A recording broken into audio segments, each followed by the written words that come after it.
Okay, physical science time today. I wish I hadn't started by making that noise. Today is the day that we've all been waiting for. Today is the day we talk about thermodynamics. So I bet if you were present for the last discussion, or if you had watched the last video, if you have commented, and subscribed, shut up. Then you probably remember that we talked about friction and how that relates to energy, and I bet you didn't think that we were going to have this entire next lesson be about that, but that's basically what this is. So if you remember correctly, in the last discussion, we talked about energy, and in part of it, we talked about how work can become thermal energy. Do you remember this? When work, which is a transfer of energy, happens in the real world, I guess we might say, happens in an environment where actual matter exists and not just mathematical, some energy is always lost, in quotes with a marker, lost to friction. Why? And what happens, and what does it, I was going to say look like, how can you perceive that loss? Why do I keep doing loss in quotes? And what's with all these questions? It's not actually lost. Energy is never actually lost. Remind yourself of, in green, the law of conservation. And we're just going to do it like this. Conservation of, I'm going to write mass energy, mass slash energy, mass stroke energy. I was a little hesitant to do that because the slash, remember mathematically we can't express division as a slash. It's not the law of mass divided by energy. It's the law of mass and energy together. It can be transferred. You will remember that we talked about, just a very, very little, but we talked about E equals mc squared. How sometimes, especially in stars, but there are other examples, matter can become energy, and there are times when the reverse can happen. So mass and energy are, on the at least mathematical level, interchangeable. And so, but this law is a fundamental property of the universe. The universe, this is the bounds, this is the box that holds the universe in, is that this cannot be violated. This cannot be broken. And so energy can never be lost, but it can change form, we had said. And so what does this transfer represent in the changing of that form? Work becoming thermal energy. What do we call that? In the real universe. Say it again, Isaiah. Friction. Friction is when what is to human beings, what we have categorized as usable work, usable energy, pretty much all the other kinds, becomes unusable thermal energy. Now, is thermal energy unusable? No. You like thermal energy. You don't want it to be really hot, but if it's really cold, you also don't like that, right? So thermal energy, of course, to call it useless would be an overstatement, but we counterpose it with what we call useful or work energy. So this process of friction is how thermal energy comes from the rest of the energy of the universe. And not only is it not a violation of the law of conservation of mass, but it's kind of the thing that it's the linchpin that holds the law of conservation of mass together, because even when energy changes forms, some of it becomes thermal energy, but that's not lost. It still exists. So what is thermal energy? Let's define that. Oh, but first let's write down the objective.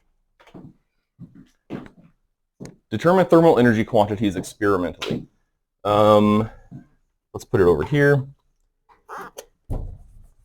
This is you guys writing down, determine thermal energy quantities experimentally. Determine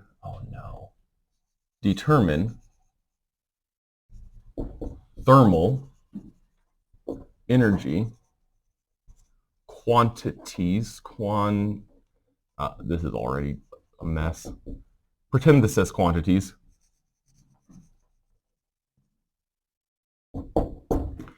Determine thermal energy quantities experimentally. I think if you were slightly less good students than you are, let's say you were 8th graders, I don't think you understand what any of these words mean. So let's break this down a little bit. What does it mean to determine something? Find out. Yeah, I like that. Find out. So we're going to be finding out about. Thermal energy refers to what we would call heat. Okay, so let's I'm going to put this here with a little approximate sign. It's kind of like heat. It is not heat. We're going to define that later. But we can, in our layman's terms, as we're thinking about it, like we might think about things just out in the world when we're going to the mall. You guys go to malls, right? We're going to the mall food court. Have you guys ever been to a mall food court? Do you think there's any thermal energy in a mall food court? Heck yeah, there is. Have you ever been in a school bus and that smell of the school bus and whatever greasy food you had for lunch from the school bus and the heat of the basically a greenhouse of a school bus and everyone's going to throw up? Have you ever been in that circumstance? That's thermal energy. But thermal energy is what we might call heat when we're on the school bus or we're at the mall. When we're in our daily lives, thermal energy is what we might call heat. What's a quantity? Number. So we're dealing, let's wind it all the way back. We're dealing with finding out about heat numbers experimentally. What does that mean? By what? Yeah, by doing stuff, by doing your labs. And so really, you will have met this objective hopefully by the end of this discussion, because you will be able now to not only have experimented on these quantities, which you did yesterday, but also hopefully by talking about them in the discussion, you will now understand what, at least to some degree, what had happened in the lab. So thermal energy, we can talk it's kind of like heat, but we're gonna use that word differently in physical science than we do in our daily lives. And so what's another way we can describe thermal energy? Give me some other examples. Okay, volcano. Let's just keep writing. Let's brainstorm some ideas about where we see thermal energy in our environment. You do not have to write these examples down. You can write down your own examples. That would be a nice little exercise. What are other, if this weren't for the sake of a video and we weren't kind of on a time crunch because we're doing a video, I might have you all each write down 4 examples and then we could all share one. But let's just spout them out. You can write down some different ones, but you just spout out some examples. Does the wrestling room get hot? I don't know. I've never... Very. Okay. Okay. Heat lamp.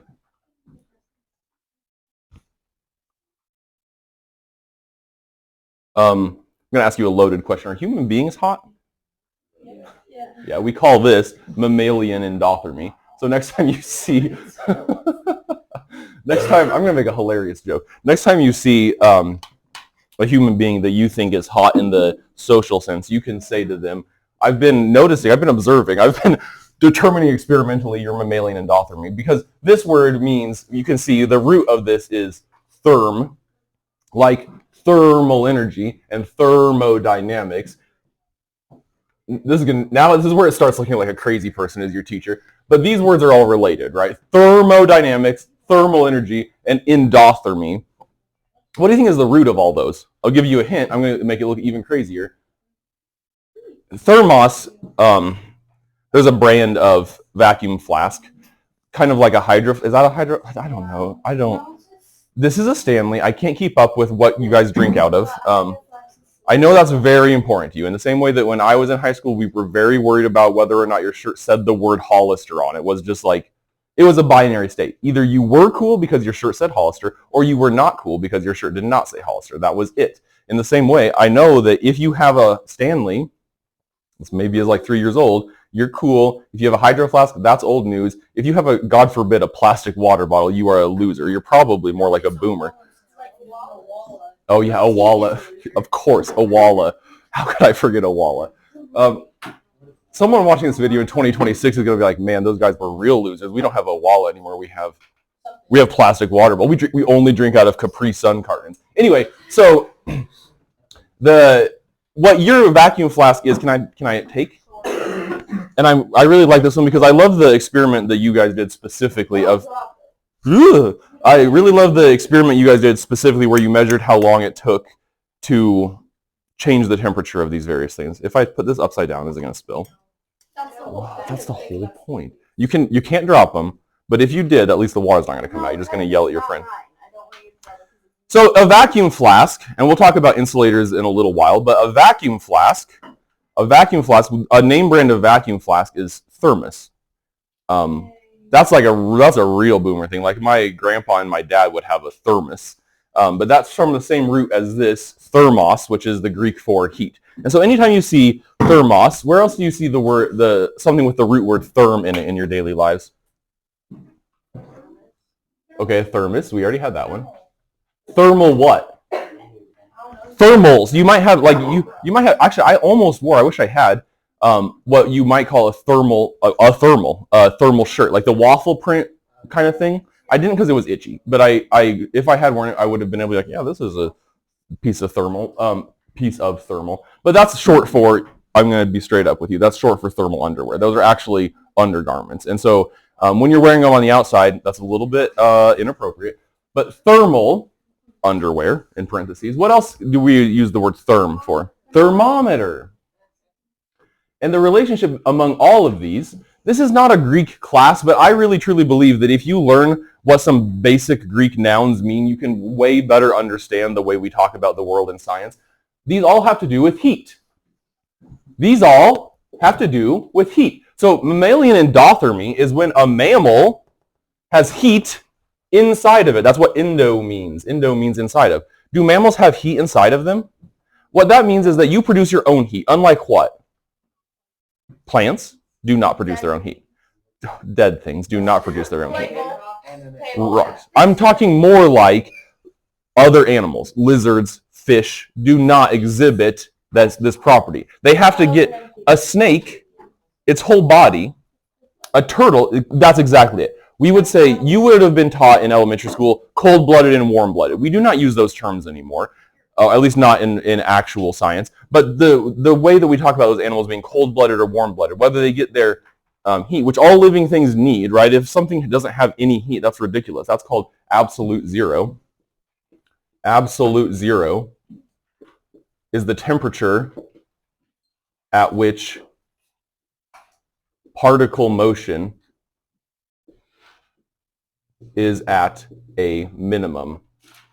So the lowest possible temperature a thing can have is absolute zero, and it is negative 273.15 Kelvin. Oh, sorry, degrees Celsius. Degrees Celsius, and that's 0 Kelvin. You need to know this information. If a living thing was at this temperature, it would obviously be dead.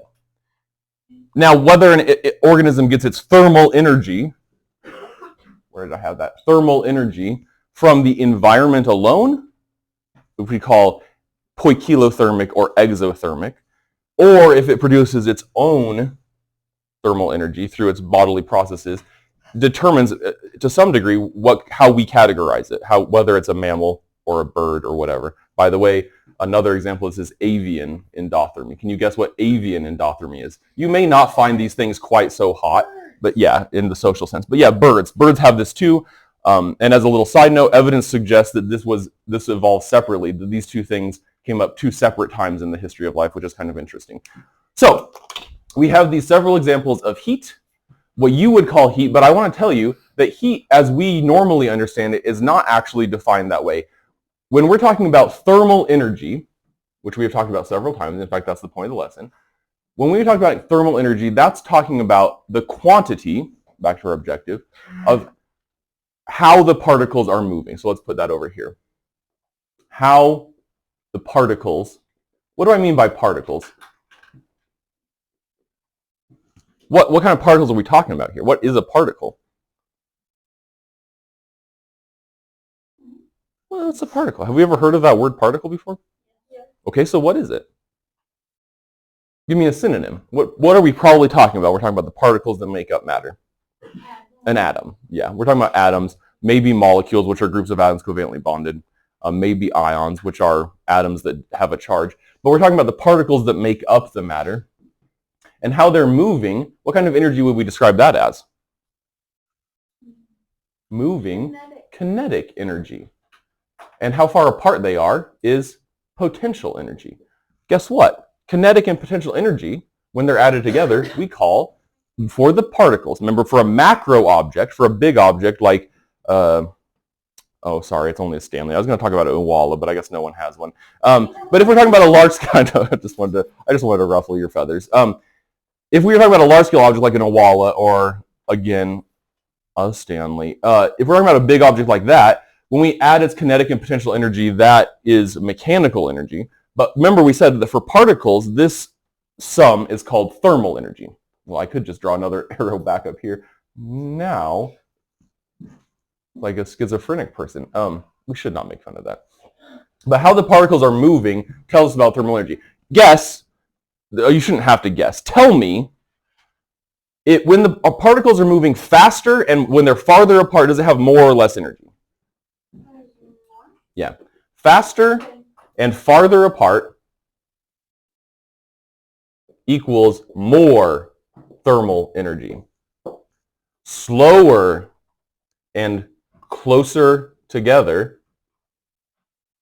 equals less thermal energy. So thermal energy is a measure of how the particles within any particular piece of matter are moving. Where mechanical energy is how we talk about an object as a whole moving. Thermal energy is how we are talking about the particles within. You good on that? So then what is heat? If that's not heat, which it isn't, what is heat? You have this as a vocab word, so I should be able to safely ask you this, and you should be able to tell me. This isn't heat. What we just talked about is not heat. That's why I didn't title this heat. Heat is, there you go. Heat is the flow of thermal energy. This is kind of why I saved it for the middle. This is probably the heart of the lesson. I'm going to erase the box I put around it. I'm going to make it a heart. This is the fundamental concept of this lesson. Heat is the flow of thermal energy. This is what your body perceives as heat. Have you ever met a hot human being? All human beings have heat. And so if you were to go over to a human being and put your hands near them, what you feel as heat, yeah? Have you ever felt the warmth of a mother's hug, for crying out loud?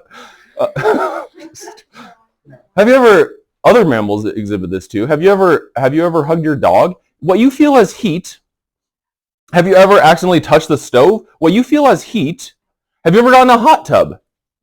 Now we're going to separate the rich kids from the not. If you've ever been in a hot tub, you know what heat feels like. But what your body, listen to me, what your body experiences as heat is the flow of thermal energy. Okay, now here's another one. Let me make this a little bit to show to you that this is true. If you feel, as opposed to a human being, if you put your hand, let's say, on the metal part of your chair, do it now. I'm going to do it on but listen to me, it is not cold. Because everything in this room that isn't a human being, pretty much, except for maybe the sunlight, is what looks like 74 degrees Fahrenheit. So if you touch the chair leg and your backpack, or your, I'm trying to think of something else that isn't you, the table, they will feel different temperatures, right? They feel hot or cold, right? Doesn't the chair leg feel colder than your backpack? But it is not. Those are both about 74 degrees.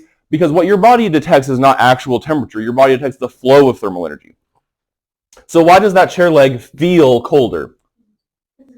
Yes, because it's metal. So thermal conductors move thermal energy more quickly. What do you think we would call it? What would you think we would call something that moves thermal energy more slowly? Of course, this is all relative. Yep. A thermal insulator. Where do we get these words from? Your brain. Your brain, no. Probably the vocab. Move thermal energy more slowly. So even though, first of all, do you agree with me, or does it seem reasonable to you that the chair leg and your backpack would be at the same temperature? Yeah, because they, unlike birds and mammals, those things are not generating their own heat, right? Right? Yeah. So why does one feel colder? Because it's a conductor. It's moving the heat out of your hand. You are warmer than both of those. Yeah? Heat only flows. Yeah, really. Really.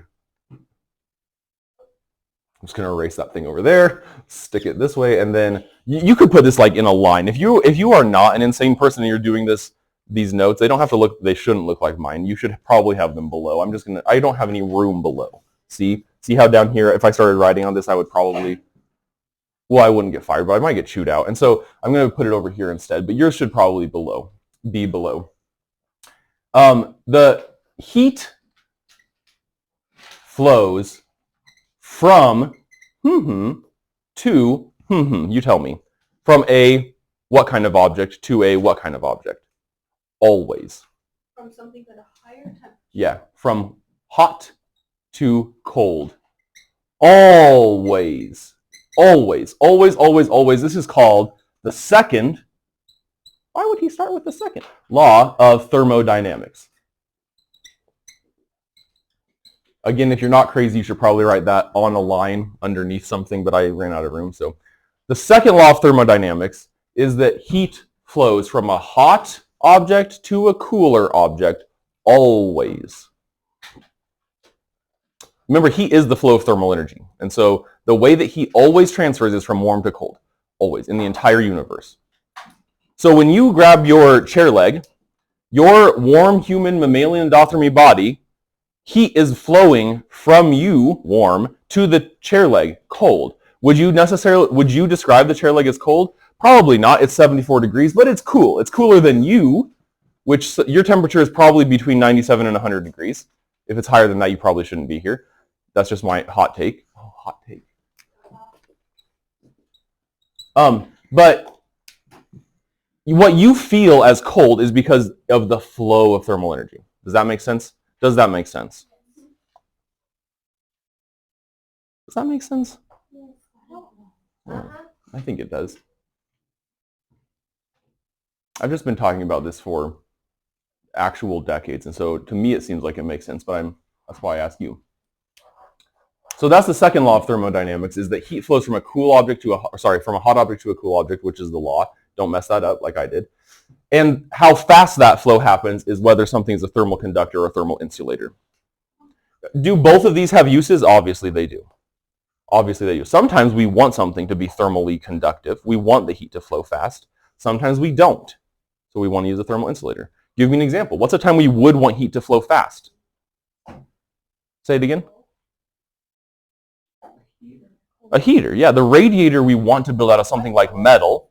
The microwave, we want to have the magnetron, which is the thing that actually generates the microwaves. We want to have that be able to conduct thermal energy. My teapot, the little brass teapot over there, there are different ways that we can do teapots. Sometimes we want it to be an insulator so that it holds the heat of the tea really well. Sometimes we want it to be a conductor so it can heat up really well. Since I have a little hot plate that goes with it, I want it to be a conductor so that it absorbs the heat from that hot plate really well. And by the way, let's change gears to talk about hot plate. So by changing gears, I'm going to change color. There are various devices that can generate heat devices. I don't think that's the word your book uses. Hold on, let me find what it was. You guys, was it a vocab word? It's not a heat engine. That's not what I'm looking for. But a heat. But I don't want to talk about heat engine. I want to talk about. Okay, I will. Yeah, it's the opposite of that, though, is what I want. I forget. I think it might be the 8th grade science book that actually has a name for that.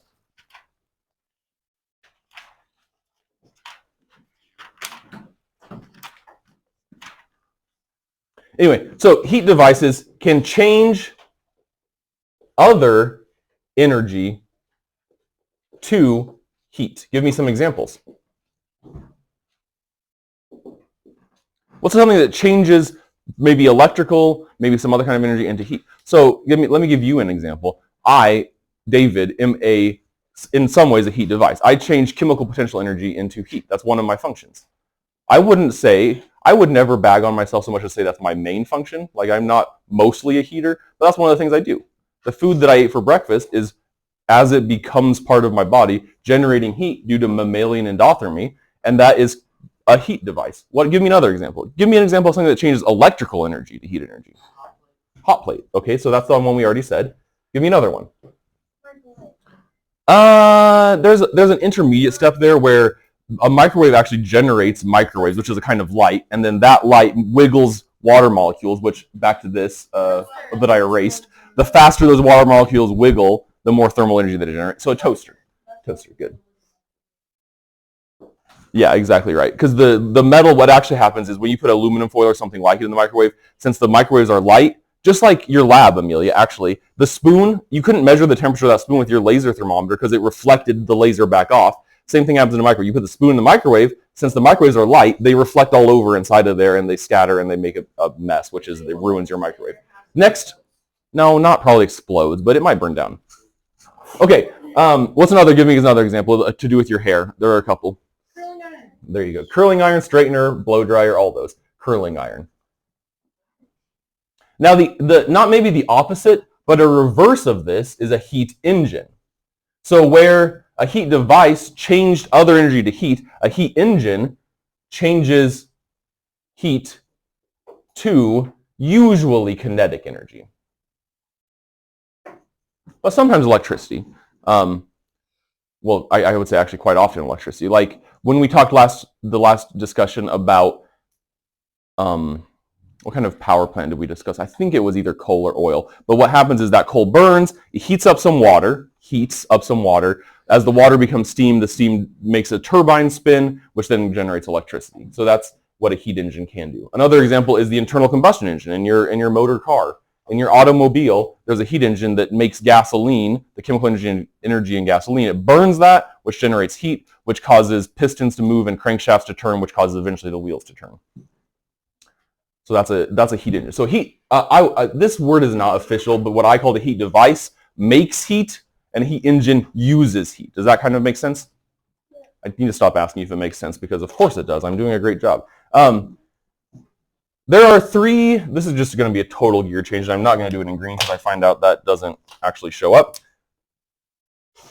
Oh, by the way, is this now picture-in-picture where you can see it big on the screen? Like it looks like you can see mostly the words big, and then there's a little inset picture? Yeah. Okay. There are three ways that heat can be transferred, or three kind of universal ways that we describe the transfer of heat, and they are, you should know these from your book. I'm going to give you the first one, radiation. What are the other two? Conduction, and the third, not Isaiah? Convection. Radiation, I'm just going to draw pictures, but you should probably write down well, you have the definitions, don't you, in your vocab? Radiation is when heat energy, thermal energy, moves out from a central point. What is he drawn here? Something like a star. But a star does this. The sun is a star, by the way. Don't tell my son. He does not like when I talk about that. He refuses to believe that the sun is a star. Whatever. Some people won't believe that the earth is round. But as this energy flows out from a central point, we call that radiation. Where have you otherwise heard the word radiator? That thing is a radiator. Heat radiates off of it. Radiate, it's related to the word for that line that comes out from the center of a circle, the radius. It comes out from a central point. Conduction is when they're actually touching. So if we had, let's say, so this doesn't have to have crack in it, but if we have a spoon over a fire, like Amelia's lab, which, by the way, just for the record, also did not have crack in it to my knowledge. If we have a spoon over a fire, can you hold this for a long time with your little paws? Why? But you're not touching the fire where the hot is. It's a conductor. It's a thermal conductor, which is going to move that thermal energy into your hand very fast, which is going to burn you. And then in convection, Ms. Corfield has been talking about this with the earth scientists, but in convection, this happens inside of Earth. It also happens anytime there's a liquid. And what happens with convection is things are warm down here and cool up here. And warm things, since their atoms are farther apart, listen. Since warm things, atoms are farther apart, because that's the definition of thermal energy, they are less dense. A hot air balloon flies because its atoms are farther apart and therefore it's less dense. So when they get warm, they move up because they're less dense. And where they do what, do you guess? When they get up here, what do? They cool down, which makes them more dense, and they go back down, and it makes this little circle. And that's called convection. How a lava lamp works. There's no way for me to get this on camera because it's attached, but it doesn't work. It does turn on, but it doesn't actually do anything because the light bulb is wrong because I got gypped. I'll have to cut that because we can't say that word. I got robbed. But well, I can actually, I'll just take it apart. We'll pretend there's heat down here, which there kind of is because I'm warm. If I were warm enough to heat this, if I were a little bit hotter, this would flow up when the wax gets hot, and then when it gets up here where the heat isn't, it would cool down, it would condense, and then it would fall back down. And that's why the lava lamp, should be doing it on this side so you can see, that's why the lava lamp, I don't know what verb you would say for a lava lamp, blubbles? Blubbles. They're not actual bubbles. What does the lava lamp do? Well, it convects. Hot down here, less dense, floats to the top. Cool up here, more dense, sinks to the bottom. That's convection. Okay, last thing. I know what you're all wondering and you're waiting for, and you've been waiting very patiently. Mr. Keim, how do we do math with this? That's a great question. I'm about to tell you how do we do math with this. First of all, though, do you have questions about the concepts? That is, the learning itself. Do you have questions about any of this? Okay. What, do you have a specific question? Yeah. Okay. I'm going to erase what I think is probably the craziest part of this discussion so we can go on to the math. So how do you're asking yourself, because you're a good scientist, how do we actually apply quantities to this? How do we actually apply numbers to this as good scientists do? Well, I'll tell you. Q equals, I like to have it Q equals MC delta T because this kind of looks like the word cat, and I think that might help you remember it. Your book has it as Q equals some other arrangement, but here's a question. Q equals MTC, or M delta TC is how your book has it. Does it matter mathematically if it's Q equals M delta TC or Q equals MC delta T? No. It's due to the transitive, commutative, one of the properties of algebra that I don't care about. You can have this rearranged, okay? Speaking of rearrange, do you think we could solve this for something that isn't Q? Yeah, we could manipulate it very easily, actually manipulate it to solve for something that isn't Q. Let's write them down. Q is thermal energy. So there you go. That's how we measure thermal energy.